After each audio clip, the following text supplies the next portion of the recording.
بالله من الشيطان الرجيم بسم الله الرحمن الرحيم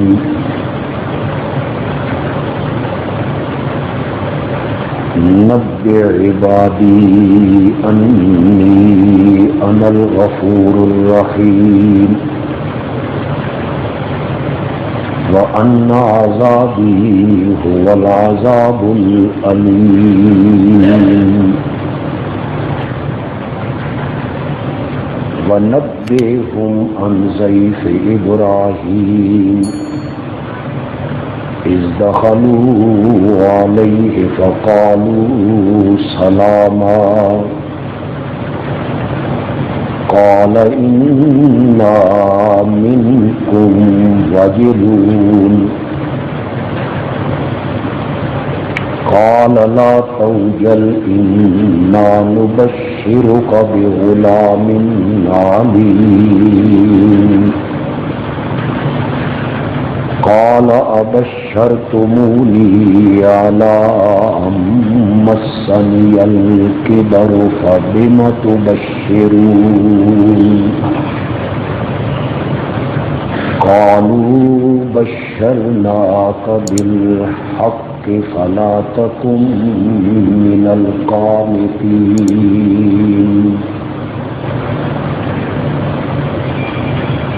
قال ومن يقنط من رحمة ربه إلا الضالون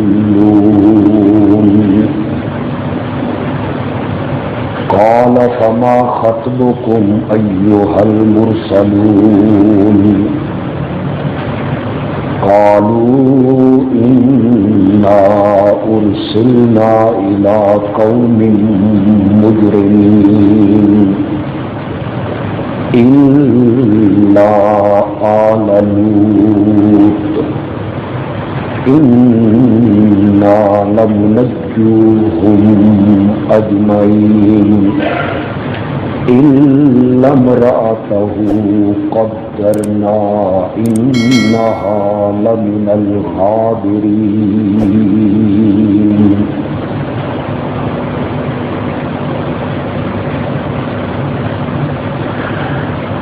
میرے بندوں کو بتا دے کہ یقیناً میں بخشنہار رحم کرنے والا ہوں اور یہ بھی بتا کہ میرا عذاب وہی دردناک عذاب ہے اور انہیں ابراہیم کے مہمانوں کا حال سنا جب وہ اس کے پاس آئے اور انہوں نے سلام کہا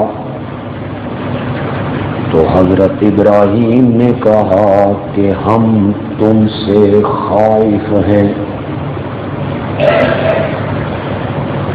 وہ مہمان کہنے لگے خوف نہ کیجیے، ہم آپ کو خوشخبری دیتے ہیں ایک دانا لڑکے کی۔ حضرت ابراہیم نے کہا کیا تم مجھے خوشخبری دیتے ہو باوجود اس بات کے کہ مجھے بڑھاپا پہنچ گیا ہے؟ یہ کیسی خوشخبری ہے؟ وہ کہنے لگے ہم تجھے خوشخبری دیتے ہیں سچی بات کی، پس تو نا امید لوگوں میں سے نہ ہو۔ حضرت ابراہیم نے کہا اپنے رب کی رحمت سے تو نا امید گمراہ لوگ ہی ہوتے ہیں۔ حضرت ابراہیم کہنے لگے کیا معاملہ ہے تمہارا اے بھیجے ہوئے فرشتوں؟ وہ کہنے لگے کہ ہم بھیجے گئے ہیں مجرم لوگوں کی طرف کہ انہیں تباہ و برباد کر دیں، مگر لوط کے گھر والے ہم ان سب کو بچانے والے ہیں مگر اس کی بیوی ہم نے مقدر کر دیا ہے، ٹھہرا لیا ہے کہ وہ پیچھے رہ جانے والوں میں سے ہوگی۔ اللہم صلی علی محمد وعلی آل محمد کما صلیت علی ابراہیم وعلی آل ابراہیم انک حمید مجید۔ اللہم بارک علی محمد وعلی آل محمد کما بارکت علی ابراہیم وعلی آل ابراہیم انک حمید مجید۔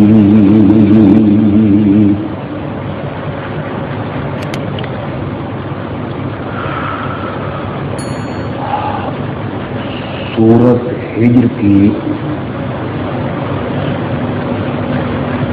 آیت نمبر 49 سے پہلے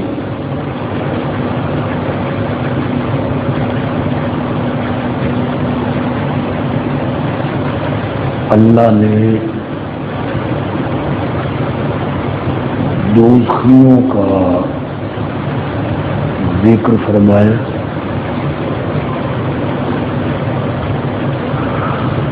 کہ میں شیطان کے پیروکار لوگوں کو جہنم کے حوالے کروں گا۔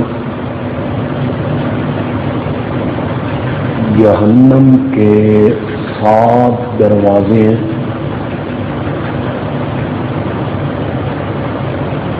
اور کفار کو تقسیم کر دیا جائے گا کہ تم نے فلاں فلاں دروازے سے داخل ہونا ہے۔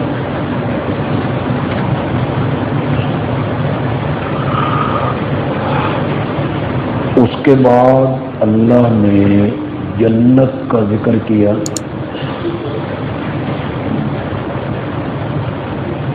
کہ جو لوگ ہماری نافرمانیوں سے بچ جائیں گے ہم انہیں باغات میں، چشموں میں سلامتی اور چین کے ساتھ داخل ہونے کا حکم دیں گے۔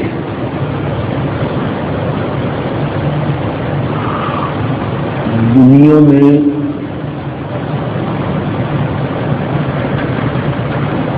دو مسلمان بھائیوں کے درمیان جو کچھ خفگی ہوگی، قدورت ہوگی، ہم جنت میں داخل کرنے سے پہلے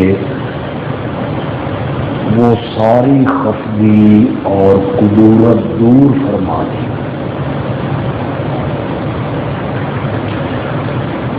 انہیں وہاں کوئی تکلیف نہیں پہنچے گی اور سب سے بڑی نعمت یہ ہوگی کہ انہیں وہاں سے کبھی نکالا نہیں جائے۔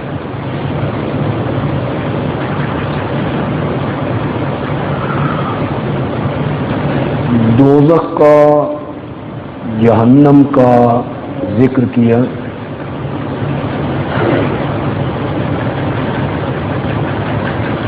جو لوگ دوزخ میں جائیں گے اللہ ہمیں اپنی پناہ میں رکھے،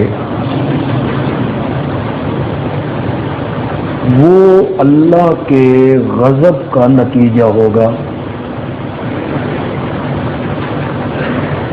اللہ ناراض ہوا، اس کا غضب ہوا، تو انہیں دوزخ کے حوالے کر دیا جائے گا، اور جو لوگ جنت کی نعمتوں میں ہوں گے یہ اللہ کی رحمت کا نتیجہ ہوگا۔ اللہ اپنی رحمت کریں گے اور اپنی رحمت سے مومنوں کو اللہ جنت کی نعمتوں میں داخل کریں گے۔ چونکہ پیچھے جہنم کا ذکر ہے، جنت کا ذکر ہے، تو آیت نمبر 49 میں اور 50 میں اللہ نے اپنی مغفرت کا، رحمت کا بھی ذکر کیا، اور اس نسبت سے اللہ نے اپنے غصے اور غضب کا بھی ذکر کیا۔ نبئ عبادی، میرے بندوں کو بتا،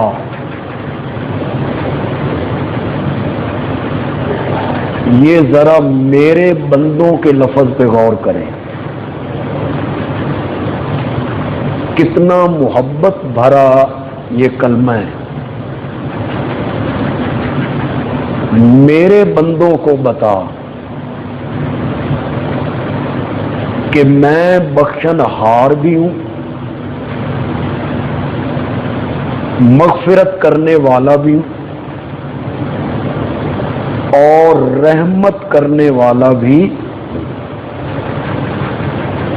یہ ہو گیا جنتیوں کے ساتھ تعلق۔ لیکن کوئی بندہ میری مغفرت اور میری رحمت سے دلیر نہ ہو جائے کہ وہ بخشن ہار ہے، تو پھر میں گناہ کرتا رہوں، نہیں، انہیں یہ بھی بتا کہ ان عذابی هو العذاب العلیم، کہ میرا جو عذاب ہے وہی دردناک عذاب۔ اگر تم نافرمانی کرو گے،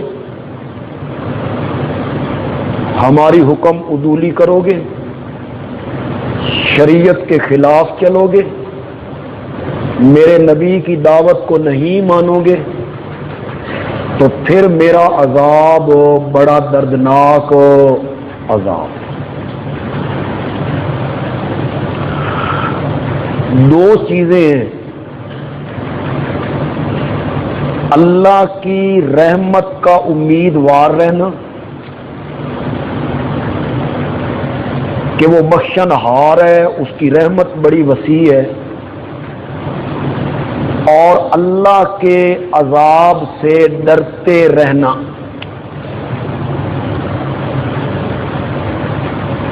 ایمان انہی دو چیزوں کا نام ہے، اللہ کی رحمت اور مغفرت کی امید، اور اس کے عذاب اور جہنم کا ڈر۔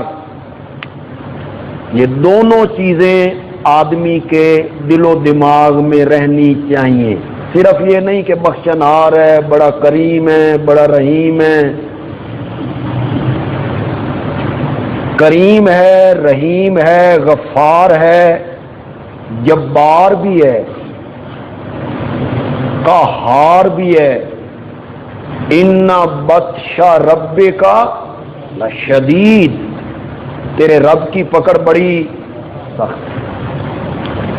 پتہ نہیں یہ جملہ کس حد تک صحیح ہے کہ حضرت سیدنا فاروق اعظم رضی اللہ تعالی عنہ فرماتے ہیں اگر قیامت کے دن یہ اعلان ہو کہ سب لوگ جنت میں جائیں گے، صرف ایک آدمی جہنم کے حوالے ہوگا، تو میں اپنے رب سے اتنا ڈرتا ہوں کہ میں یہ سوچوں گا کہ وہ ایک بندہ کہیں میں نہ ہوں، اور اگر یہ اعلان ہو کہ سارے لوگ جہنم میں جائیں گے، صرف ایک بندہ جنت میں جائے گا، تو میں رب کی رحمت پہ اتنا امیدوار ہوں کہ میں سوچوں گا کہ وہ جنت میں جانے والا میں ہوں گا۔ یہ خوف اور امید کی درمیانی کیفیت، اس کا نام ہے ایمان۔ کوئی شک نہیں کہ وہ بخشن ہار ہے، مغفرت اس کی بڑی وسیع ہے، اور رحمت اس کے سمندر کا کنارہ ہی کوئی نہیں، بحر بے قراں ہے۔ ایک حدیث آپ کو سنا دیتا ہوں۔ ابلیس نے اللہ کے سامنے کھڑے ہو کے چیلنج کیا، جب اس نے کہا میں ان کے آگے پیچھے دائیں بائیں ہر طرف سے حملہ کروں گا، انہیں گمراہ کروں گا، یہ تیرے پیچھے نہیں چلیں گے، تو اکثر کو شکر گزار نہیں پائے گا، میں انہیں پٹڑی سے اتار دوں گا۔ تو ابلیس، یہ حدیث ہے، حدیث میں وہ جو میں نے جو کچھ پڑھا یہ قرآن ہے، حدیث میں آیا کہ ابلیس نے کہا کہ جب تک آدم کی اولاد کے جسم میں روح موجود رہے گی میں اسے گمراہ کروں گا، میں اسے پٹڑی سے ہٹا دوں گا جب تک اس کے اندر روح موجود رہی۔ تو اللہ نے جواب میں ابلیس کو کہا مجھے بھی اپنی عزت کی قسم ہے کہ یہ گناہ گار بندے جب مجھ سے اپنے گناہوں کی معافی مانگیں گے تو میں ان کے گناہوں کو معاف کر کے رکھوں گا۔ اس میں کوئی شک نہیں کہ اس کی رحمت اور مغفرت یہ بڑی وسیع ہے۔ ایک حدیث میں اکثر آپ کو سناتا رہتا ہوں، اس میں بھی ابلیس کا تذکرہ ہے۔ میرے آقا نے کہا ابلیس نے اپنے چیلے چانٹوں کے سامنے بیٹھ کے کہا اہلکت الناس بالذنوب واہلکونی بلا الہ الا اللہ والاستغفار، میں نے لوگوں کی کمر توڑ دی، اہلک تو ہلاک کر دیا، برباد کر دیا، اہلکت الناس میں نے لوگوں کو برباد کر دیا، میں نے لوگوں کی کمر توڑ دی گناہ کروا کروا کے۔ میں ایک گناہ کرواتا ہوں کالا نقطہ لگ جاتا ہے، پھر گناہ، دوسرا نقطہ، پھر گناہ، تیسرا نقطہ، پھر گناہ، چوتھا نقطہ، دل زنگ آلود ہو گیا۔ میں نے لوگوں کی کمر توڑ دی ان سے گناہ کروا کے، وَأَهْلَكُونِي بِلَا إِلَٰهَ إِلَّا اللَّهِ والاستغفار، اور لوگوں نے کلمہ پڑھ کے اور استغفار کر کے میری کمر توڑ دی۔ لوگوں نے میری کمر توڑ دی، کیا مطلب؟ کہ جب وہ لا الہ الا اللہ پڑھتے ہیں اور استغفار کرتے ہیں اور بخشش مانگتے ہیں، استغفر اللہ ربی من کل ذنب اذنبتہ واتوب الیہ، جب وہ پڑھتے ہیں جتنے نقطے میں نے لگوائے تھے اللہ ان سارے نقطوں کو ہٹا کے دل کو شیشے کی طرح صاف کر کے رکھ دیا۔ میں نے انہیں تباہ کیا گناہ کروا کے، انہوں نے مجھے ہلاک کیا توبہ کر کے، استغفار کر کے۔ پھر آپ خوش ہو رہے ہوں گے کہ ہم جیت گئے، شیطان نے ہار مان لی، خود شیطان نے کہا انہوں نے مجھے برباد کر دیا، تباہ کر دیا، کلمہ پڑھ کے، استغفار کر کے، مغفرت مانگ کے، تو شیطان نے تو شکست تسلیم کر لی۔ نہ، آگے سنو کیا کہتا ہے، ثم اہلکتہم بالاہواء، پھر میں نے سوچا کہ یہ جب میں گناہ کرواتا ہوں تو یہ گناہ کو گناہ سمجھ کے کرتے ہیں، زنا کرتے ہیں گناہ سمجھ کے، غیبت کرتے ہیں گناہ سمجھ کے، چوری کرتے ہیں گناہ سمجھ کے، کسی کو گالی دیتے ہیں گناہ سمجھ کے، پھر کسی مرحلے پر انہیں خیال آ جاتا ہے کہ گناہ ہو گیا ہے، زنا ہو گیا ہے، یہ کام ہو گیا ہے، یہ توبہ کر لیتی ہیں، تو پھر میں نے ان کو تباہ کیا ایسے گناہ کروا کے جو تھے تو گناہ لیکن وہ اسے سمجھتے تھے نیکیاں۔ وہ کیا ہوتا ہے؟ شاباش شاباش بولو، وہ کیا ہے؟ بدعات، بدعت۔ بدعت کا لغوی معنی ہے نیا کام، بدیع السماوات والارض، اللہ کا نام ہے بدیع، وہی ہے نا بدعت، بدیع کیا؟ نئے سرے سے بنانے والا۔ پہلے آسمان و زمین کا کوئی نقشہ نہیں تھا، وجود نہیں تھا، اس نے نئے سرے سے بنایا، تو اللہ بدیع ہے۔ تو بدعت کا لغوی معنی ہے نیا کام، اور اس کا شرعی معنی کیا ہے؟ شرعی معنی ہے دین کے اندر دین سمجھ کے ایسا کام کرنا جس کا ثبوت نبی پاک اور صحابہ سے نہیں ہے، وہ کیا بنے گا؟ یہ کوئی معمولی جرم نہیں ہے نا۔ آپ سمجھے بھائی کلمہ پڑھ رہے ہیں جی، اذان سے اول آخر درود پڑھ رہے ہیں جی، تو بڑا نیکی کا کام ہے جی، درود پڑھا جا رہا ہے، کلمہ نا۔ بدعت کرنے والا اپنے آپ کو نبوت کے منصب پہ بٹھاتا ہے، اس لیے کہ کسی کام کو نیکی قرار دینا یہ امتی کا کام ہے کہ نبی کا کام ہے؟ یہ مٹی کہتا ہے نبی پاک نے کہا تھا یہ کام نیکی ہے، یہ کام نیکی ہے، یہ کام نیکی ہے، یہ کام ثواب ہے۔ امام الانبیاء نے کہا میں بھی کہتا ہوں یہ کام نیکی ہے، یہ نیکی ہے، یہ اپنے آپ کو نبوت کے منصب پہ بٹھانے کی کوشش کر۔ کسی کو قانون بنانا، چلو آپ بتائیں مجھے، یہ جو پارلیمنٹ میں ممبر بیٹھے ہیں، قومی اسمبلی میں،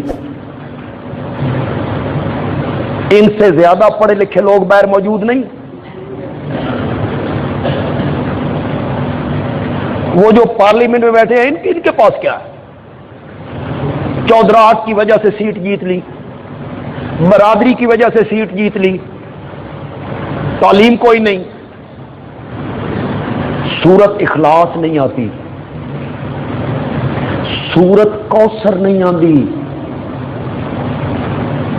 قل ہو اللہ پڑھنے کے، قل ہو اللہ نہیں پڑھ سکتے، اور بکواس کرتے ہیں مدارس کے بارے میں۔ بکواس ان کے سنو نا تو پھر مدرسوں کے متعلق بکواس کرتے ہیں، اور خود انہیں سورت اخلاص نہیں۔ یہ جو پارلیمنٹ میں بیٹھے ہیں ان کی کیا ان کی پوزیشن ہے؟ آئین بنانا، آئین میں ترمیم کرنا، آئین میں کوئی اضافہ کرنا، کسی چیز کو نکالنا، کسی کو داخل کرنا، یہ پارلیمنٹ کا کام ہے، ممبران کا کام ہے۔ اب جو باہر بیٹھے ہیں بڑے بڑے برسٹر اور بڑے بڑے جج اور بڑے بڑے تعلیم یافتہ، وہ کہیں وہ قانون بنا سکتے ہیں، ایسا نہیں بنا سکتے، اس کو اجازت ہے، باہر بیٹھے ہوئے کو اجازت ہے کہ وہ بھی آئین میں کوئی ترمیم کرے، وہ بھی آئین میں کوئی اضافہ کرے۔ قانون اور آئین اس میں کمی بیشی کرنا پارلیمنٹ کے ممبران کا کام ہے، اور دین کے معاملے میں کسی چیز کو نیکی اور ثواب قرار دینا یہ اللہ اور اللہ کے نبی کا کام۔ کوئی آدمی اپنے طور پر فیصلہ نہیں کر سکتا کہ یہ کام بھی نیکی کا ہے اور یہ کام بھی نیکی کا ہے۔ تو پھر ابلیس کہتا ہے میں نے ان سے کون سے کام کروائے؟ اہلکتہم باللہوا، میں نے بدعات کے ذریعے ان کو ہلاک کیا، کہ تھے تو گناہ، اور گناہ بھی بہت بڑا، بدعت سے بڑھ، شرک کے بعد سب سے بڑا گناہ کیا ہے؟ بدعت، سب سے بڑا گناہ۔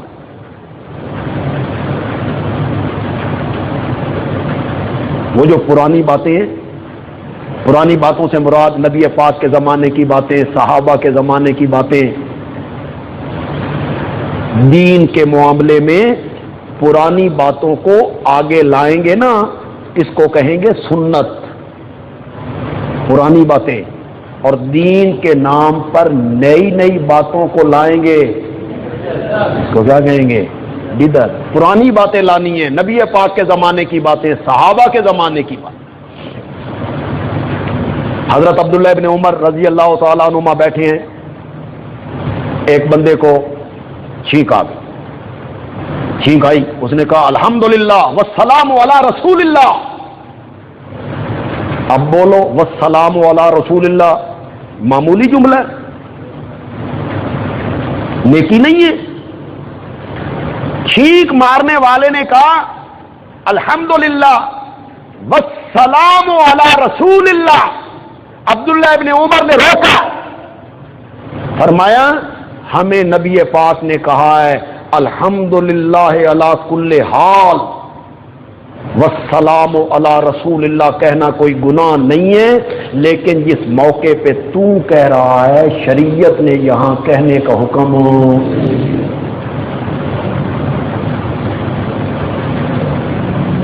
آگے سے وہ جو آدمی تھا وہ پاکستانی نہیں تھا کہ آگے سے عبداللہ ابن عمر کو کہتا سڑ گئے ہو، آگ لگ گئی. یہ والسلام علی رسول اللہ آپ کو اچھا نہیں لگتا؟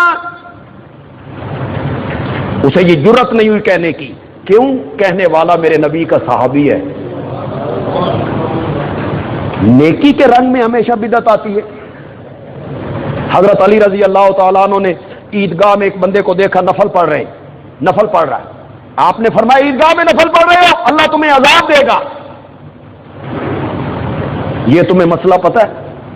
عید کے دن، عید کی نماز سے پہلے گھر میں بھی نفل پڑھنے جائز نہیں. جی کیوں؟ عید کی تیاری کرو اور نکلو. عیدگاہ میں عید سے پہلے بھی آپ نفل نہیں پڑھ سکتے، عید کے بعد بھی آپ نفل نہیں پڑھ سکتے. حضرت علی نے کہا تجھے اللہ عذاب دے گا. اس نے آگے سے جواب میں کہا امیر المومنین نماز پڑھنتے عذاب دے گا. آئی بات سمجھ کے نہیں آئی؟ اور سمجھو کہ کوئی نہیں سمجھے ہو؟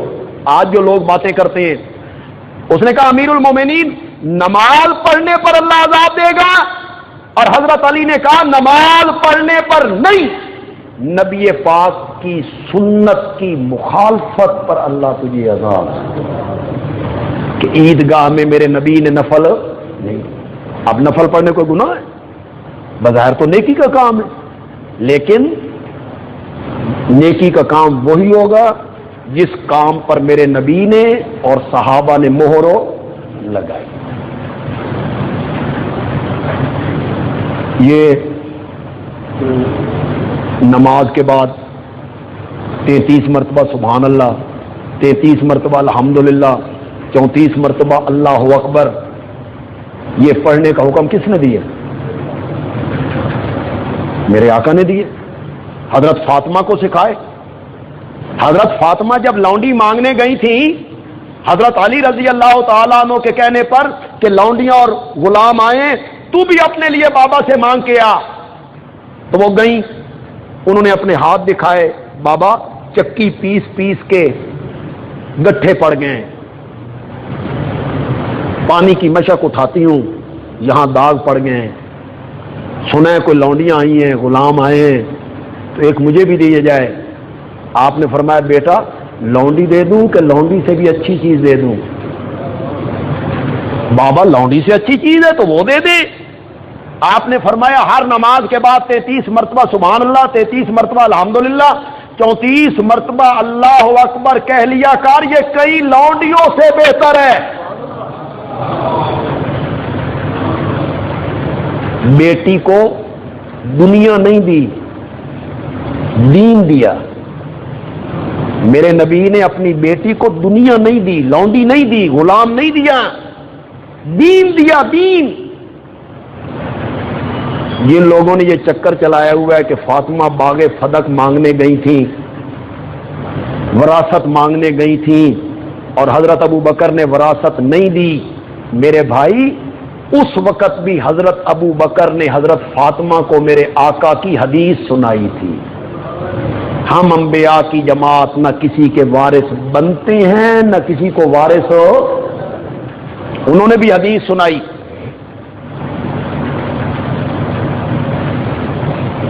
کلمے یہی ہیں، نماز کے بعد ہیں. حضرت عبداللہ ابن مسعود رضی اللہ تعالی عنہ کے زمانے میں ایک مسجد کے لوگوں نے یہی کلمے، یہی وقت، یہی تعداد بلند آواز سے پڑھنا شروع کر دیے. پڑھنے کس طرح چاہیے؟ انہیں کس طرح شروع کر دیا؟ سبحان اللہ، سبحان اللہ، الحمدللہ، اللہ اکبر. اب تبدیلی کیا آئی؟ تبدیلی کا لفظ یار بدنام ہو گیا. کوئی اور لفظ بولو یار. کیا بدل دیا انہوں نے؟ کلمے بھی وہی، جگہ بھی وہی، تعداد بھی وہی. کیا تبدیلی، کیا بدلا؟ آہستہ کہنے کی بجائے نیت بھی ان کی دیکھو. پوچھا گیا کیوں زور سے کرتے ہو؟ کہتے ہیں ستے ہوئے جگاندے پے ہوں، غافل لوگوں کو جگا رہے ہیں تاکہ غافل لوگ بھی پڑھیں. کسی نے آ کے حضرت عبداللہ ابن مسعود کو بتایا، یہ تشریف لے گئے. عین اس وقت نماز ختم ہوئی تھی، یہ مسجد کے باہر پہنچے، لوگوں نے شروع کر دیا اللہ، سبحان اللہ، الحمدللہ. یہ گئے. سناؤں حضرت عبداللہ ابن مسعود کے جملے؟ یہ کون ہے؟ چھٹا مسلمان ہے جی. میرے نبی کا مسواک، مصلا، لوٹا سفر میں انہی کے پاس ہوتا. میرے نبی کا خدمتگار ہے. میرے نبی نے انہی کے بارے میں کہا تھا کل قیامت کے دن ترازو میں عبداللہ ابن مسعود کی پنڈلیاں اود پہاڑ سے زیادہ وزنی. ما حدثکم ابن مسعود فصدقوا، جیڑی گل ابن مسعود کرے نا فصدقوا، کہ کیا کرو؟ تصدیق کرو. معمولی آدمی ہے. سناؤں جملہ؟ ترجمے سے پہلے سمجھ جاؤ گے. ترجمہ کروں گا لیکن ترجمے میں وہ مزہ نہیں ہے جو عربی جملوں میں مزہ ہے. حضرت عبداللہ ابن مسعود نے فرمایا مجھے جانتے ہو میں کون ہوں؟ نہیں جانتے ہو تو میرا نام عبداللہ ابن مسعود ہے. لقد جئتم ببدعۃ ظلماء، تو ہم سمجھ نہیں سی آنی من پتہ سی. لقد جئتم ببدعۃ ظلماء، ظلماء کا معنی ہے اندھیری، کالی، سیاہ. تم نے ایک سیاہ بدعت ایجاد کی ہے. کیا کر دیا تھا جی انہوں نے؟ گالیاں دی تھی کسی کو، غلط جملے بولے تھے. آج کہتے ہیں ہم کسی کو گالی نکال رہے ہیں، ہم درود پڑھ رہے ہیں، یہ کر رہے ہیں.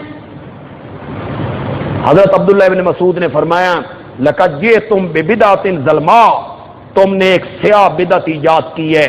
پھر اپنے خادموں کو کہا ان کو دھکے دے کر مسجد سے باہر نکال دو. ان کو دھکے دے کر مسجد سے باہر نکالو ان بتیوں کو. بات کہیں سے کہیں چلی گئی. کہنا یہ چاہتا تھا کہ اللہ کی جو مغفرت ہے اور اللہ کی جو رحمت ہے، اس کا جو سمندر ہے وہ اتنا وسیع ہے. اللہ نے فرمایا مجھے اپنے جلال کی قسم ہے، مجھے اپنی عزت کی قسم ہے، جو لوگ گناہ کرنے کے بعد مجھ سے معافی طلب کریں گے میں ان کے پچھلے سارے گناہوں کو معاف کر کے. تو یہ جو سورت ہجر کی آیت نمبر 49 اور 50 ہے، ان میں اللہ کی دو صفتوں کا ذکر ہوا. پہلی صفت کیا ہے؟ رحمت، مغفرت. دوسری صفت کیا ہے؟ عذاب. غضب، دونوں صفتوں کا ذکر ہوا۔ آگے اللہ نے اچانک ذکر کیا ان کو ابراہیم کے مہمانوں کا حال سنا۔ بظاہر تو یہ بالکل بے جوڑ ہے، ذرا پڑھیں، میں پڑھتا ہوں تو آپ کہیں گے کہ یہ اگر کسی اور بندے کی عبارت ہوتی تو آپ ہنسنے لگ جاتے کہ یہ کیسے بول رہا ہے۔ میں پڑھتا ہوں، بتا دے میرے بندوں کو کہ بے شک میں بخشنے والا مہربان ہوں، اور یہ بھی بتا کہ میرا عذاب وہی عذاب دردناک ہے، اور ان کو حال سنا ابراہیم کے مہمانوں کا۔ بڑی عجیب بات، یہاں حضرت ابراہیم کے مہمانوں کے تذکرے کرنے کی کیا ضرورت تھی؟ اس کو جب ذکر کیا نا، حضرت ابراہیم کے پاس مہمان آئے، بیٹے کی خوشخبری دی، اسحاق کی خوشخبری دی کہ ہم تجھے بیٹے کی خوشخبری دینے لگے ہیں، تو یہی فرشتے حضرت ابراہیم کے بعد حضرت لوط کے پاس جا پہنچے۔ فلما جاء آل لوط المرسلون، آیت نمبر 61 ہے۔ یہی فرشتے حضرت لوط کے پاس جا پہنچے۔ یہ جو میں ربط لگانے لگا ہوں، یہ حضرت شاہ عبد القادر محدث دہلوی رحمۃ اللہ علیہ نے دیا، یہ مولانا حسین علی رحمۃ اللہ علیہ کا ربط نہیں۔ مولانا حسین علی جو ہمارے شیخ ہیں وہ اور ربط لگاتے ہیں، وہ بھی ذکر کر دیں۔ یہ جو میں اب ربط لگانے لگا ہوں یہ حضرت شاہ عبد القادر محدث دہلوی رحمۃ اللہ، بہت بڑے مفسر تھے، بہت بڑے عالم تھے۔ اللہ نے، حضرت شاہ جی کہتے ہیں اللہ نے اپنی دو صفتوں کا ذکر کیا، صفت رحمت کا ذکر کیا اور پھر صفت غضب کا ذکر کیا۔ میری رحمت میں بڑا رحیم ہوں، بڑا غفور ہوں، پھر اپنے غضب اور عذاب کا ذکر کیا۔ اللہ نے آگے دو واقعے بیان کیے کہ ایک ہی سفر میں فرشتے ابراہیم کے پاس پہنچتے ہیں تو رحمت بن جاتے ہیں، اور وہی فرشتے جب لوط کے پاس پہنچتے ہیں تو اللہ کا عذاب بنتے ہیں۔ یہ حضرت شاہ عبد القادر نے ربط بیان کیا، بہت خوبصورت ربط ہے، مجھے تو یہ پڑھ کے بڑا لطف آئے۔ ہمارے حضرت کہتے ہیں کہ سورت ہجر کا مرکزی مضمون کیا ہے، جسے 14ویں پارے کے پہلی لائن میں ذکر کیا، ربما یود الذین کفروا لو کانوا مسلمین۔ جب ہمارا عذاب آئے گا نا اور جب ہماری پکڑ آئے گی نا تو پھر کافر آرزویں کریں گے، تمنائیں کریں گے، کاش ہم مسلمان ہوتے۔ اے مشرکین مکہ، اب وقت ہے ماننے کا، میرے نبی پر ایمان لے آؤ، قرآن پر ایمان لے آؤ، میرے نبی کی دعوت کو مان لو، اب وقت ہے ایمان لانے کا۔ جب عذاب میں جکڑ جاؤ گے، موت کے فرشتے آ جائیں گے، اس وقت بڑی آرزویں کرو گے، پھر ہمارا عذاب نہیں ٹل سکے گا۔ یہ سورت کا مرکزی مضمون تھا۔ اللہ نے اس مضمون کو ثابت کرنے کے لیے حضرت لوط کی قوم پر آنے والے عذاب کا کیا کیا کہ دیکھو ہم نے انہیں کیسے تباہ کیا تھا، لیکن تمہیدن حضرت لوط کے واقعہ کو ذکر کرنے سے پہلے تمہیدن اللہ نے حضرت ابراہیم کے پاس آنے والے فرشتوں کا ذکر کیا کہ وہی فرشتے ابراہیم کے پاس آئے انسانی شکل میں، جبریل ہے۔ حضرت ابراہیم علیہ السلام وہ کہتے ہیں السلام علیکم، وعلیکم السلام۔ یہ سورت ہود میں واقعہ ہے، سورت زاریات میں بھی ہے۔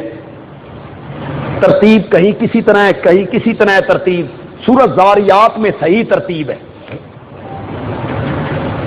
حضرت ابراہیم علیہ السلام اندر چلے گئے، مہمان آئے، بچڑا ذبح کیا، گوشت بھونیں گے اور مہمانوں کی خدمت کریں گے۔ جبریل باہر بیٹھا ہوا ہے، حضرت ابراہیم اندر کھانے پینے کی تیاریوں میں ہیں۔ وہ کھانا تیار کر کے لائے نا تو دیکھا کہ مہمانوں کے ہاتھ کھانے کی طرف نہیں بڑھ رہے تو ڈر گئے کہ اس زمانے میں جس کا نمک نہیں کھاتے تھے اسے نقصان پہنچا سکتے تھے، اور جس کا نمک کھا لیتے تھے اسے نقصان نہیں۔ بالکل پاکستان کے برعکس ہمارے ہاں جو نمک کھاتا ہے وہی نقصان پہنچے، اور وہ نمک کھا لیتے تھے تو نقصان نہیں پہنچا۔ حضرت ابراہیم نے کہا نمک نہیں کھا رہے ہیں، میری چیز نہیں کھا رہے ہیں، کہیں میرے دشمن نہ ہو، چہرے پہ پریشانی کے آثار آئے، خوف کے آثار آئے۔ تو جبریل نے کہا ڈریے نہیں، جنہیں آپ انسان سمجھ کے بچڑا بھون تل کے لائے ہیں، ہم انسان نہیں ہیں، تیرے رب کے بھیجے ہوئے فرشتے ہیں۔ ہوں ساریاں گلاں میں بیان کرنی کہ کوئی تساں بھی سمجھنی؟ تو یار سمجھا کرو، یہ اللہ جو واقعات بیان کرتا ہے تو کوئی کہانیاں سنا رہا ہے؟ ایک تو یہ ثابت ہوا کہ مہمان آئے نا تو جو وقت مناسب ہو نا، مطلب چائے کا وقت ہو تو چائے دے دیں، کھانے کا وقت ہو تو کھانا دے دیں، پانی کا وقت ہو تو پانی، اس سے پوچھے نہیں کہ ٹھنڈا چلے گا یا گرم چلے گا۔ اب کون بے حیا ہے جو کہے بھئی یہ چلے گا؟ کون کہے گا؟ مہمان حیا کرتا ہے، شرم کرتا ہے، تو پوچھنا نہیں۔ اگر حضرت ابراہیم پوچھتے کیا چلے گا تو جبریل کہتے کچھ نہیں چلے گا، ہم فرشتے ہیں۔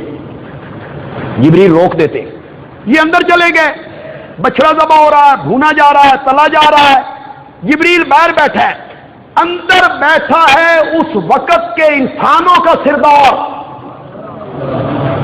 اور باہر بیٹھا ہے فرشتوں کا سردار۔ اسے پتہ نہیں کہ اندر کیا ہو رہا ہے، اور اندر والے کو پتہ نہیں کہ یہ کون ہے، جن کو اپنے گھر آئے ہوئے مہمانوں کا پتہ نہ چلے، اسے ساری دنیا کے حالات کا پتہ کیسے چل سکتا؟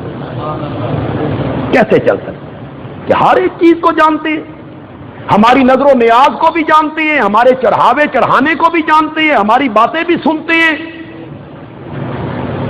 تو عالم الغیب نہ جبریل امین ہے، عالم الغیب نہ حضرت ابراہیم خلیل اللہ ہے، عالم الغیب صرف کون ہے؟ اللہ ہے۔ دوسری بات، میں شروع کروں تو آپ کی سبحان اللہ مجھے بتائے کہ آپ سمجھ گئے، میں شروع کروں تو سمجھ گئے، آپ سمجھ جائیں۔ نوری جس کی اصلیت نور ہو، حقیقت نور ہو، وہ اگر بشری لباس پہن لینا اور دنیا میں آ جائے نا تو کھانا پھر بھی نہیں کھایا کرتا، پھر بھی نہیں کھایا کرتا۔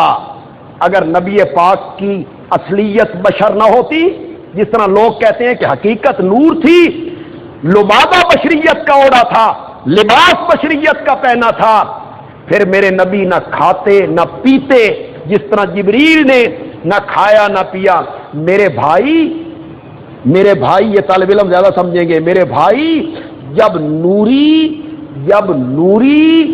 بشری لباس میں آئے نا تو قرآن کہتا ہے فتمثل لہا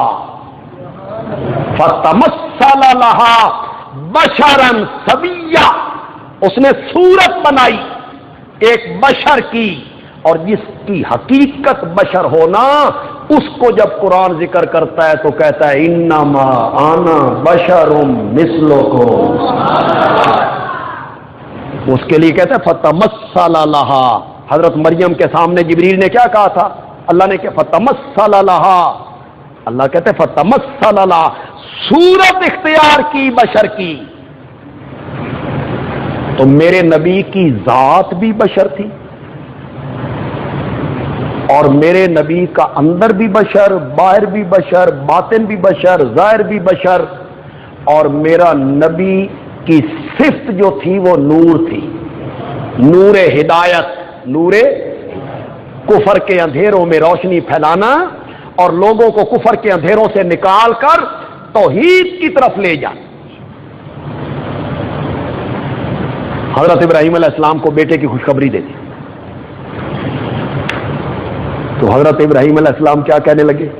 ابشرتمونی،